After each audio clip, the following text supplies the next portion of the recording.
नमस्कार दोस्तों, मेरा नाम अंकित है और मैं हूं आपका स्टोरी टेलर। दोस्तों, आज की स्टोरी जो है वो है तो पंचतंत्र से ली गई हुई, लेकिन यह स्टोरी हम सभी की लाइफ में कहीं ना कहीं बहुत इफ़ेक्ट करती है। हुआ यूं कि एक दिन एक कुत्ता घूमते घूमते जंगल में चला जाता है, एक पालतू कुत्ता।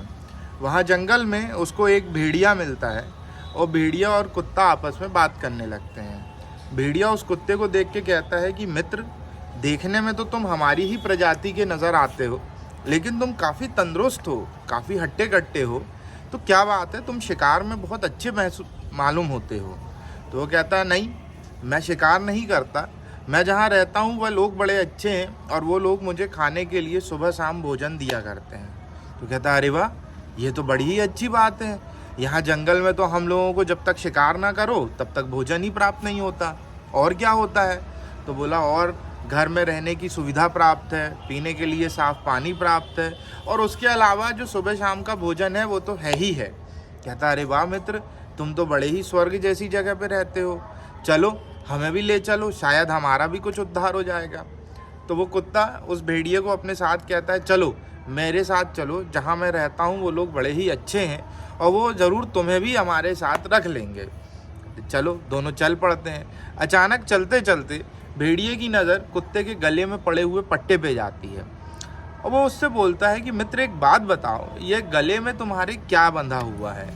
तो वो कहता है कि मित्र, यह गले में जो मेरे बंधा हुआ है, इसके सहारे जो मेरे मालिक हैं वो मुझे घुमाने के लिए बाहर ले जाते हैं। आज वो थे नहीं, मैं बाहर आ गया अपने से। तो कहता, घुमाने के लिए वो बाहर ले जाते हैं मतलब? तो कहता, मतलब ये है कि सुबह शाम वो मुझे गले से रस्सी बांधते हैं और बाहर घुमाने ले जाते हैं। तो कहते, मतलब तुम अपनी मर्जी से बाहर नहीं निकलते हो? तो कहता, नहीं, मैं तो सुबह शाम जब वो आते हैं तो वो मुझे ले जाते हैं। इतना सुनते से ही भेड़िया वापस जंगल की तरफ जाने लगता है। तो कुत्ता 1 मिनट से रोक के उसको पूछता है कि अरे मित्र, क्या हुआ? तुम अभी तो मेरे साथ जा रहे थे, अचानक से तुम वापस चले गए।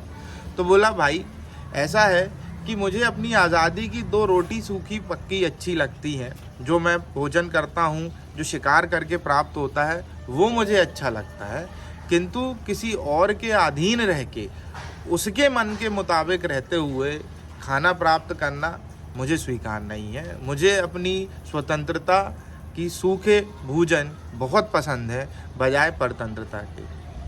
खैर, ये कहानी यहाँ समाप्त होती है, लेकिन कहीं ना कहीं हम सभी अपनी लाइफ में बहुत ही छोटी छोटी चीज़ों के लिए जो समझौते करते हैं, जो कॉम्प्रोमाइज़ेस करते हैं, वो हमें कहीं ना कहीं किसी और के अधीन बनाते जाते हैं। तो हो सके तो अपने ये छोटे छोटे शौक़ या छोटे छोटे समझौते ख़त्म कीजिए और अपनी लाइफ के डिसीजन अपने हाथ में लेते चलिए। नमस्कार।